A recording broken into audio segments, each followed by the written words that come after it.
Bismillahirrahmanirrahim. Assalamualaikum warahmatullahi wabarakatuh. Alhamdulillah wassalatu wassalamu ala Rasulillah wa alihi wa sahbihi wa man walah. Allahumma taqabbal minna salatana wa salih a'malina. Jamaah salat zuhur rahimakumullah. Alhamdulillah kita dapat bertemu dalam salat zuhur berjamaah. Dan kita lanjutkan dengan kajian singkat di waktu istirahat kerja ini. Mudah-mudahan Allah Subhanahu wa taala menerima amal soleh kita semua. Salat kita, sujud dan rukuk kita semuanya diterima Allah Subhanahu wa taala. Amin ya rabbal alamin. Berkalinya salam dan salawat kepada baginda kita Muhammad sallallahu alaihi wasallam. Jemaah sekalian, bertepatan hari ini tanggal 1 Rajab, 1 Sya'ban. Kemarin bulan terakhir atau tanggal terakhir di bulan Rajab, hari ini kita masuk di bulan Sya'ban. Bapak Ibu jamaah sekalian, kalau Rajab adalah salah satu bulan haram, Sya'ban ini diisyaratkan dalam hadis adalah bulan yang dilalaikan. Bulan yang dilalaikan karena terjepit. Ada di antara 2 bulan. Antara bulan Rajab yang merupakan bulan haram dan bulan Ramadan, bulan puasa, bulan suci.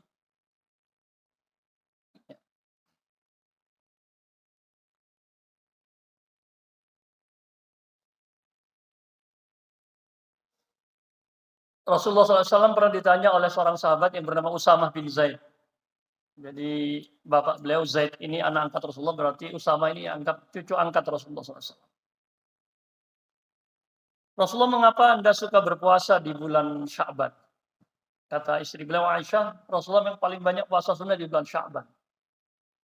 Ada 2 jawaban dari Rasulullah SAW. Pertama, karena tutup tahun atau tutup buku itu sebenarnya di bulan Sya'ban ini. Dalam setahun. Jadi saya ingin ketika catatan amal saya diangkat, saya dalam keadaan berpuasa. Dan habis itu Ramadan. Jadi sesungguhnya tiap hari kita dilapor, amal kita ini dilaporkan oleh malaikat yang shift pagi, ada malaikat shift malam.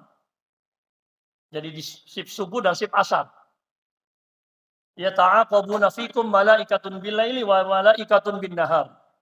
Bergantian para malaikat yang bertugas mencatat amal kita ini, ada shift pagi dan ada shift sore menjelang malam. Ini laporan harian. Untuk laporan pekanan, Senin dan Kamis. Dalam banyak riwayat, Rasulullah sering puasa Senin Kamis, di antaranya ditanya, mengapa? Karena itulah hari dicatat dan dilaporkan amalan kita. Jadi sesungguhnya pelaporan ini sudah sangat detail para malaikat. Untuk tahunannya di bulan Sya'ban ini. Jadi ada laporan harian. Gelap gitu ya? Atau tidak usah, tidak apa ya? Ya biar kita fokus saja. Jadi Rasulullah SAW jamaah sekalian, alasan pertama beliau banyak puasa sunnah di bulan Sya'ban ini, karena tadi, beliau ingin saat catatan amalnya dilaporkan, amalan tahunnya ini dalam keadaan berpuasa. Tadi ada harian, ada pekanan, ada tahunan. Alasan kedua, wa dzaka syahrun yaghfulun nasu anhu. Bulan yang dilalaikan oleh banyak manusia. Banyak orang. Karena terletak tadi antara bulan Rajab yang merupakan bulan haram dan bulan Ramadan, bulan suci. Kalau di kampung saya, Pak, di Madura, saya asli Madura ya. Itu bulan ini biasanya banyak orang menikah. Bulan Sya'ban. Kalau bahasa Maduranya bulan Reba ya, Recep, Reba, Pasah. Bulan Reba ini banyak orang menikahkan. Orang tuanya menikahkan, ya orangnya menikah banyak. Nah kalau sudah menikah, kayaknya susah puasa, ya. Yang ada bulan madu. Jadi benar Rasulullah sudah memprediksikan, ini orang melalaikan bulan ini. Karena bukan bulan haram, bukan Rajabnya bulan haram, bukan bulan suci. Malah banyak menikahkan. Nah, karena itu Aisyah menceritakan kepada kita. Jadi hal-hal khusus Rasulullah spesial itu banyak diceritakan oleh istri Nabi. Cara mandi junub, dan tidak mungkin orang lain yang menceritakan. Maka Rasulullah menikah lebih dari satu itu di antara hikmahnya menceritakan syariat lebih jelas. Hal-hal kerumah tanggaan privasi itu lebih jelas. Ya, kalau kita nggak boleh lebih dari 4. Rasulullah bahkan riwayat ada yang menyebut 9, ada yang menyebut 12, 9 yang merdeka semua, ada budak, ada yang menyebut 2, ada yang menyebut 3, dari 11 3, ada yang akad 2 kali tapi nggak sampai terjadi hubungan. Jadi istri Nabi yang 9 itu yang semuanya dari orang merdeka, terus ada budak menyebut 2, ada yang menyebut 3, ada 2 yang sempat akad karena ada masalah di perempuannya, bukan di Rasulnya, kemudian pisah.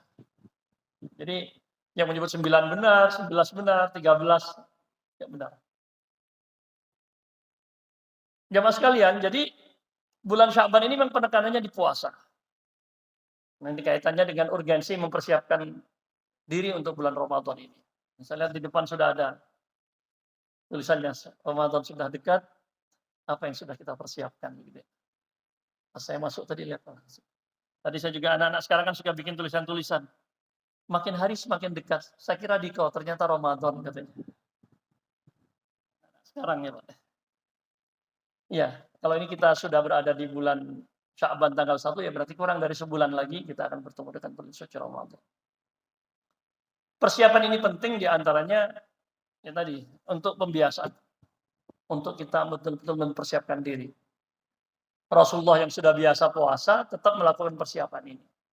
Bahkan di zaman yang masih dekat dengan sahabat ada seorang bertanya kepada Abu Hurairah.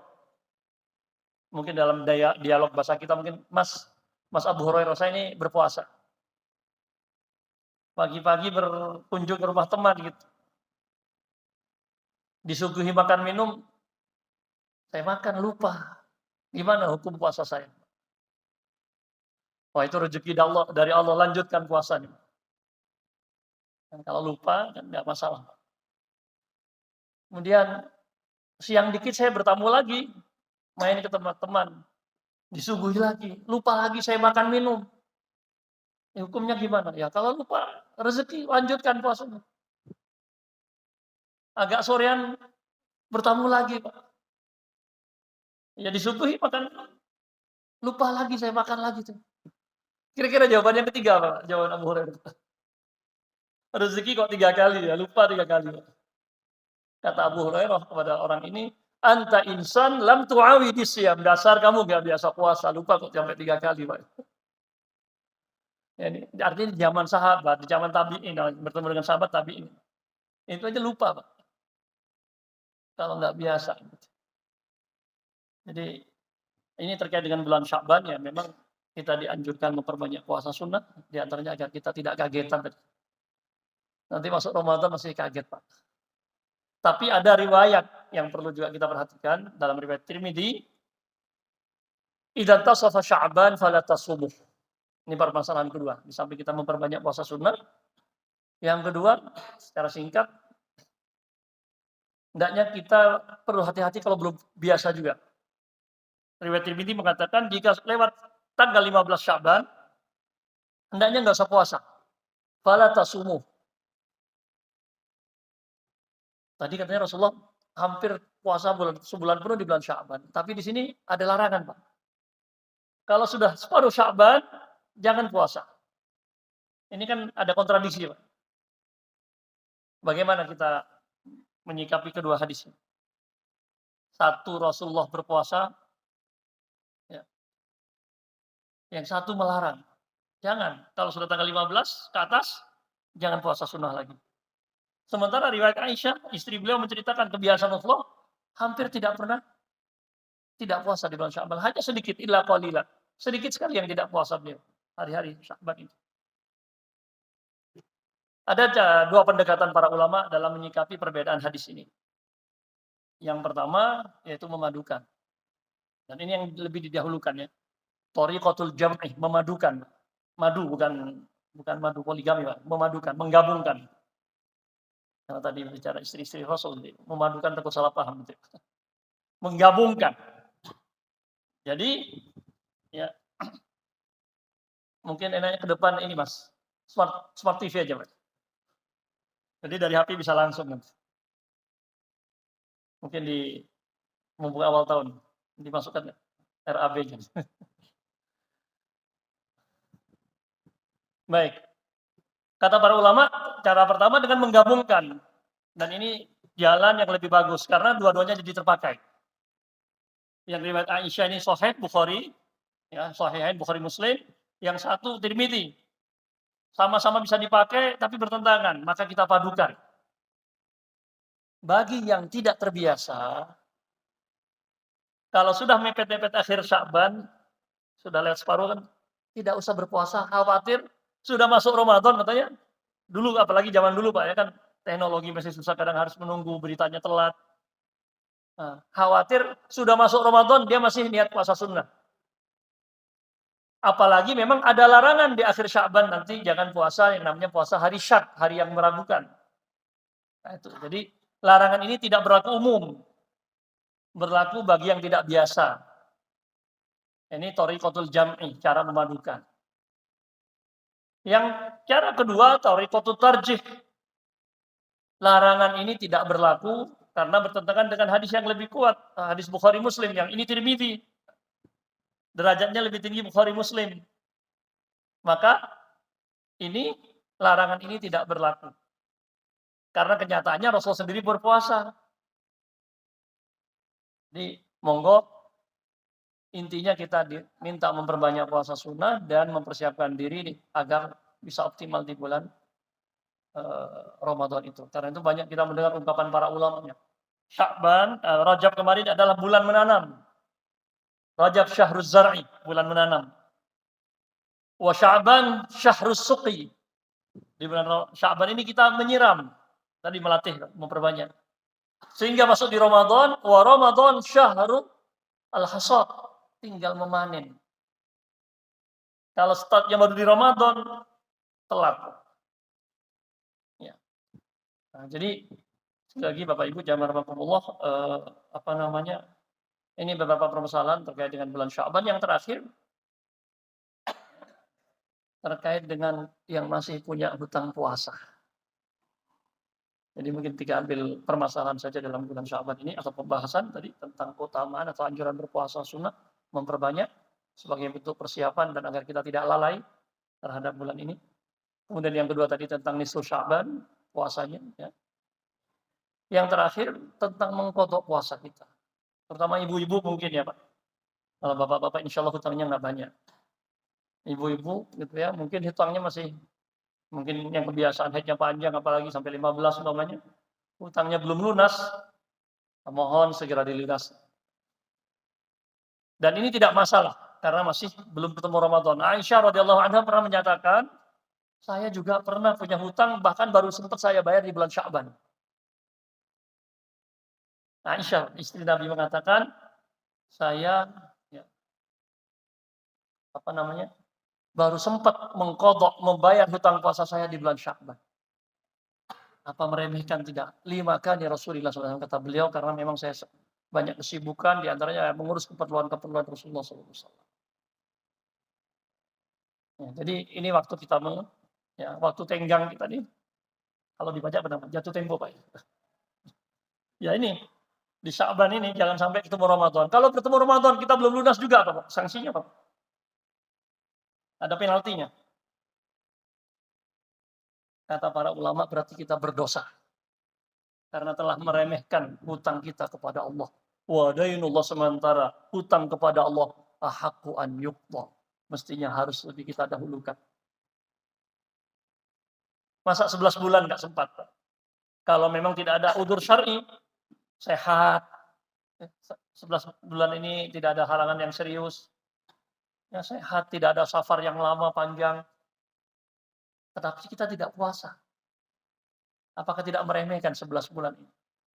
Maka para ulama, kalau dengan sengaja mengulur, menunda-nunda sampai ketemu Ramadan, belum lunas hutangnya, dia berdosa.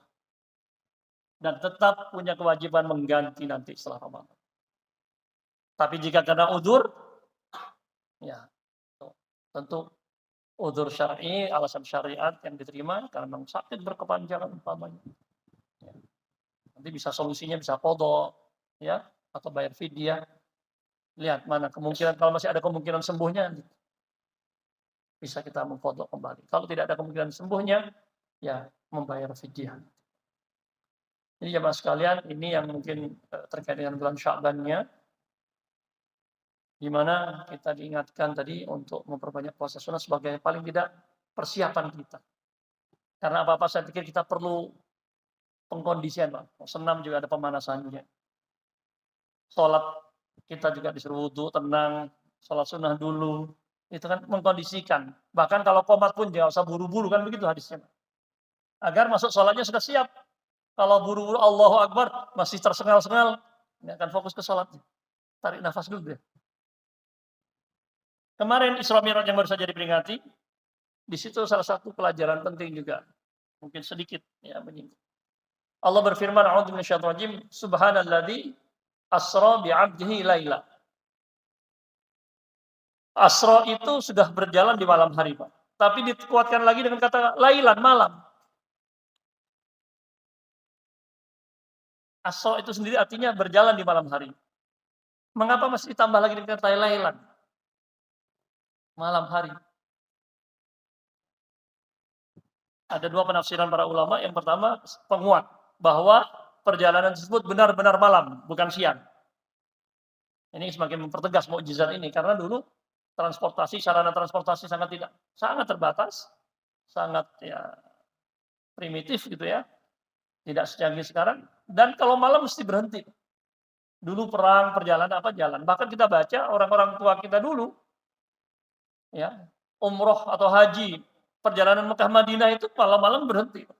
Ada tulisan-tulisan Melayu kira-kira sebelum Saudi kaya, 70-80 tahun yang lalu mungkin.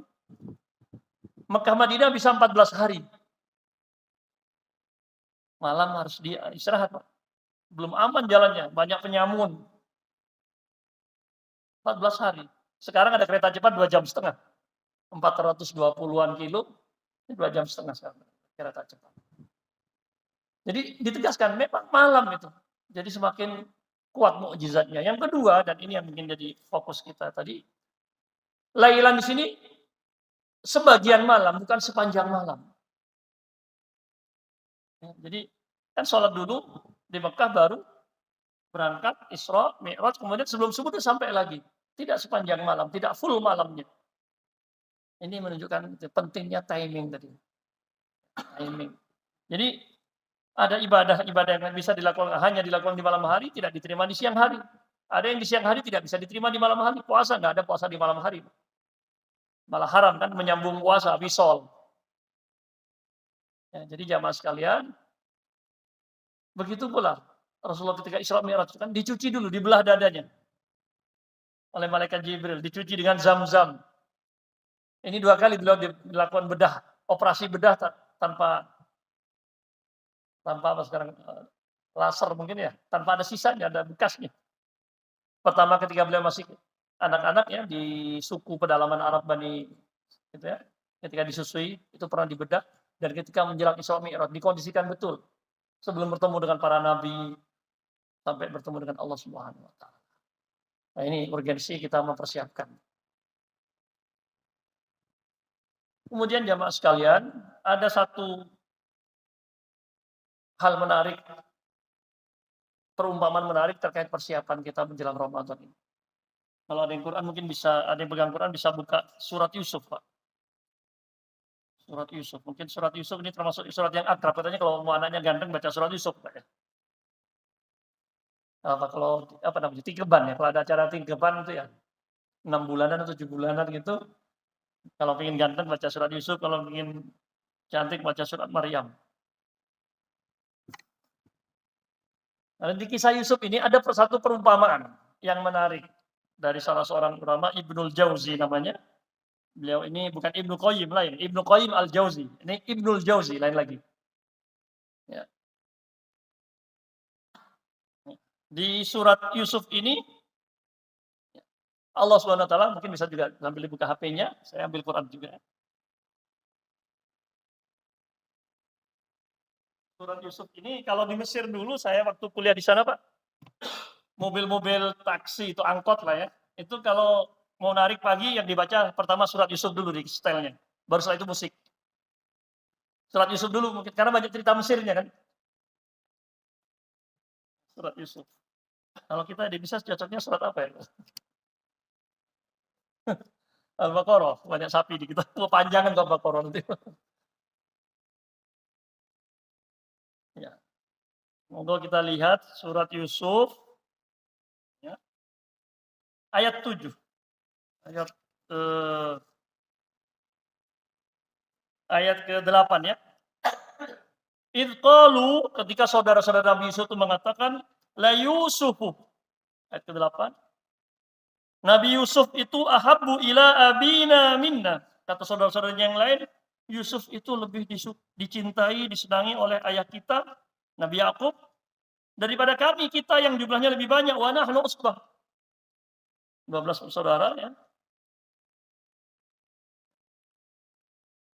Satu yang lebih dicintai. Jadi yang lain iri, Pak. Kata Ibnu Jauzi, inilah perumpamaan bulan suci Ramadan. Seperti Nabi Yusuf dibanding saudara-saudaranya. Paling Allah cintai dibanding bulan-bulan lain. Masya Allah ya, tadaburnya itu sampai mengupamakan bulan Ramadan seperti Nabi Yusuf dengan saudara-saudara. Ada 12 saudara, ya, 12 bulan, yang paling Allah cintai adalah bulan Ramadan. Bulan dengan segala keutamanya saya pikir sudah sangat familiar, Pak. Keutamaan bulan suci Ramadan ini. Saya tidak perlu ulang, hanya mengingatkan saja ya tadi betapa bulan suci Ramadan ini ya, bulan yang sangat utama. Semua kitab suci, Pak, turun di bulan Ramadan. Bukan hanya Al-Quran. Syahrul Ramadan alladzi unzila fil Quran, jelas dalam riwayat dikatakan semua kitab suci turun di bulan Ramadan. Allah pilih bulan Ramadan untuk menurunkan kitab suci. Ya, ayat ke-8. Berlanjut kisah ya, singkatnya, saudaranya iri karena iri ingin membuang Nabi Yusuf.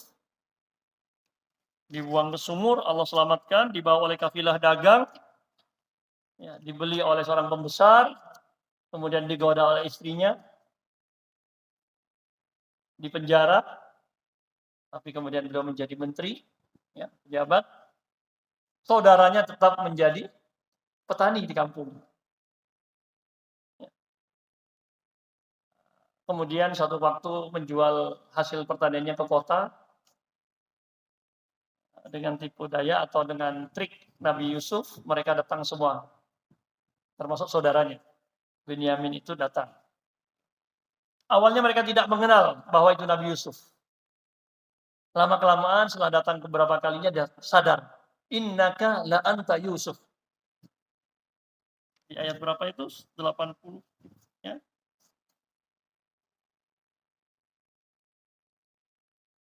Ayat 90 persis ya. Kalau setelah berapa kali datang itu mereka baru sadar. Mereka berkata, "Ainnaka la anta Yusuf."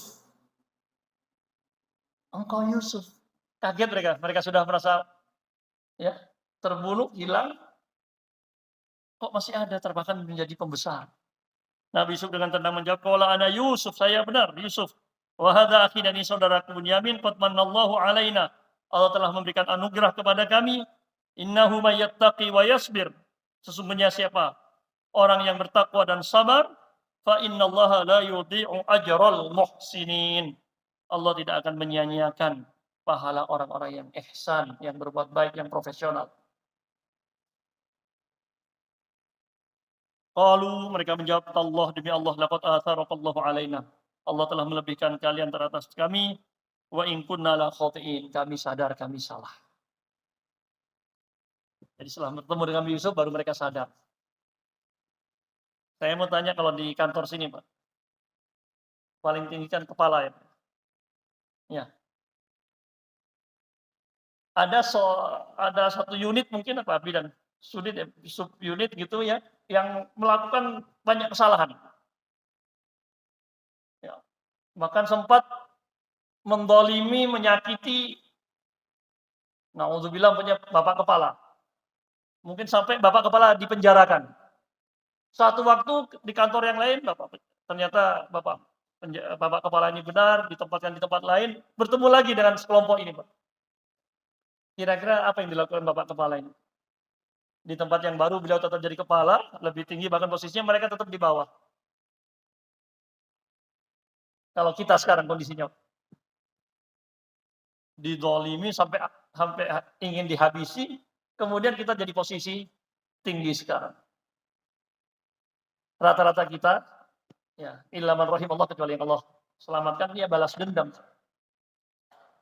Apalagi kita punya kekuatan. Kira-kira yang Nabi Yusuf lakukan kan sangat mudah untuk membalaskan dendam kepada saudara-saudaranya, tapi tidak. Di ayat berikutnya, Nabi Yusuf mengatakan, di ayat 92 ya. Qala, Nabi Yusuf berkata, la tasriba alaikumul yaum.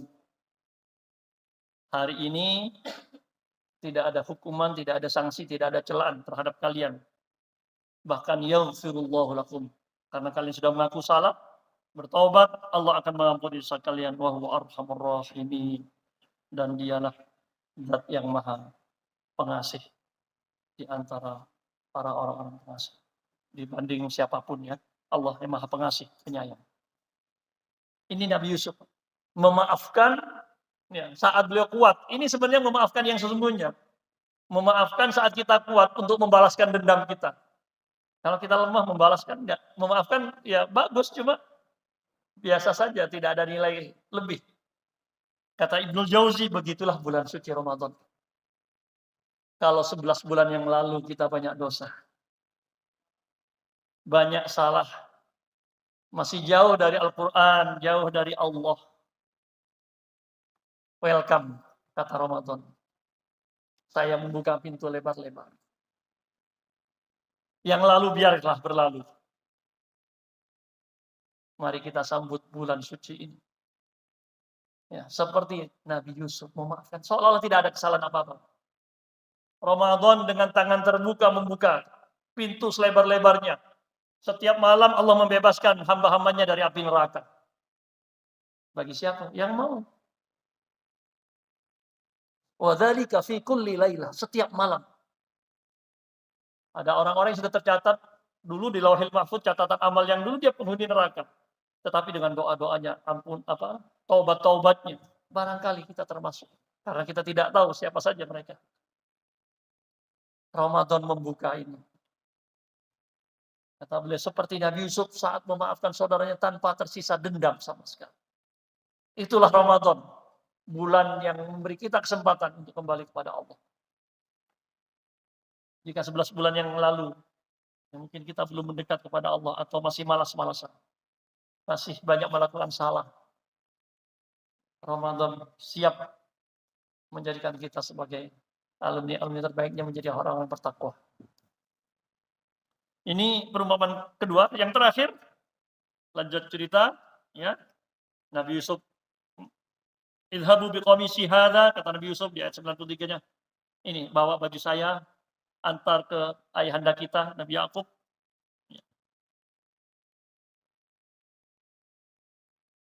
Ketika rombongan itu sampai ke kampungnya, kata ayahnya, inilah ajidu, di ayat 94-nya, qala abuhum, ayahanda mereka Nabi Yakub berkata, inilah ajidu riha Yusuf. Saya mencium bau Yusuf. Laula antufannidun, kalau tidak kalian perdaya gitu ya, rubah atau tafnid itu kalian bantah. Namanya saudara, masih Nabi Yusuf kok belum datang, hanya bajunya tadi atau hanya beritanya itu. Nah, ayahandanya sudah senang. Saudara-saudaranya masih ada, sudah mengaku salah, tapi itu iri itu agak lama juga, Pak. Qalu, kata saudara-saudara Nabi Yusuf, "Tallah, demi Allah, innaka lafi dhalalikal qadim." Ayahanda masih seperti dulu salah. Masih melebihkan Nabi Yusuf daripada kami. Dhalal sekali lagi artinya banyak, Pak. Tidak hanya berarti sesat. Salah satu di sini, masa anak Nabi Yusuf mengatakan bapaknya sesat, Pak? Salah. Nabi siapa? Nabi Muhammad dalam surat Ad-Duha dikatakan wa wajadaka Dhallan fahada. Nggak mungkin Nabi sesat. Artinya di ayat ini bingung melihat kondisi penduduk Mekah. Jadi dhalal itu dalam bahasa Arab, dalam bahasa ayat dan hadis, Quran dan hadis ada 6 sampai 7 arti. Jadi lihat konteks penggunaannya. Jadi dhalal tidak harus berarti selalu sesat. Ya. Baik, intinya di ayat ini, ayat 96-nya. Kata Imam Ibnu Jauzi di sini perumpamaan ketiga surat Yusuf ini dengan atau kisah Nabi Yusuf ini dengan bulan Ramadan. Falamma an ja'al basyiru alqahu ala wajhihi fartadda basira. Ketika Nabi Yusuf mendengar bahwa berita bahwa Nabi Yusuf akan pulang kampung. Tadi ada isyarat bajunya sudah sampai. Ya. Beliau kan buta. Irtadda basir. Sembuh kembali penglihatannya. Nggak perlu ke dokter spesialis mata, SPM. Di Kayun sini saya pernah, karena saya operasi juling, Pak. Almarhum sebenarnya, Prof siapa? Aisyah begitu. Atau Hamidah. Karena namanya Hamidah, suaminya spesialis penyakit dalam Prof. Dr. Ali. Mau ke Amerika nggak bisa masuk waktu itu, Pak. Setelah WTC 2011 ya. Karena namanya Arab banget, Pak. Prof. Hamidah, suaminya Dr. Ali. Anaknya sedang kuliah di Amerika, mau dikunjungi nggak bisa masuk katanya. Karena namanya Hamidah dan Ali. Nama saja jadi sulit, Pak. Baik. Jadi itulah Ramadan, kata Ibnu Jauzi. Mestinya kita seorang muslim. Belum ketemu Ramadan, baru dengar dia mau datang, sudah semangat, sudah sembuh. Hati kita yang berpenyakit, hati kita yang lemes, yang loyo, langsung bangkit. Seperti Nabi Yakub mendengar cerita atau berita kedatangan putranya yang tadinya buta langsung sembuh. Itulah Ramadan mesti memberikan kekuatan, daya tarik kepada kita. Ada daya ungkit, ya, memberikan penyembuhan terhadap penyakit-penyakit hati kita, kemalasan-kemalasan kita. Ya, makanya mungkin perlu persiapan tadi itu. Apa sih kelebihannya Ramadan ini? Apa sih yang dikandung Ramadan ini? Mungkin nanti pada ustadz yang lain bisa memberikan gambaran lebih jauh. Saya ingin hanya mengantarkan kita melalui tamsil perumpamaan yang disebutkan oleh Ibnu Jauzi ini bahwa Ramadan memang mestinya memberikan sesuatu yang berbeda kepada kita. Mendengar Ramadan akan datang, kita bangkit, kita sembuh. Yang tadinya kita lemas mungkin bersemangat menyambut bulan suci ini. Seperti tadi ayahanda Nabi Yusuf, Nabi Yakub alaihissalam yang tadinya buta, ya, baru mendengar berita anaknya akan pulang. Kalau saya sering contohkan di Madura itu baru sampai di Juanda, Pak, ya. Naik pesawat gitu ya. Baru nyebrang Suramadu sudah sembuh bapaknya. Jadi Ramadan nggak usah nunggu datang. Dari sekarang kita sudah persiap. Agar tadi di bulan Ramadan kita betul-betul bisa memetik, bisa panen, mendapatkan hasil terbaik yang mulai jaizan. Piala terbesarnya Lailatul Qadarnya itu insya Allah bisa didapatkan dengan kesiapan kita. Jadi mudah-mudahan hal-hal yang mengganggunya, wadah ini, hati ini, embernya bisa bersih, bisa siap menampung ya guyuran-guyuran hujan rahmat Allah, guyuran-guyuran ya keutamaan-keutamaan dari Allah Subhanahu wa taala, dan jangan sampai ember kita bocor. Syekh Surem dalam salah satu khutbahnya mengingatkan kita jangan sampai saku baju kita bolong. Al-kisul mathqub kata beliau. Saku ini kalau bolong, kalau diisi uang bisa hilang. Kis juga artinya kresek. Kalau bolong bawa beras, bawa kacang hijau, jagung, dibawa sebelum sampai rumah mungkin udah habis, Pak.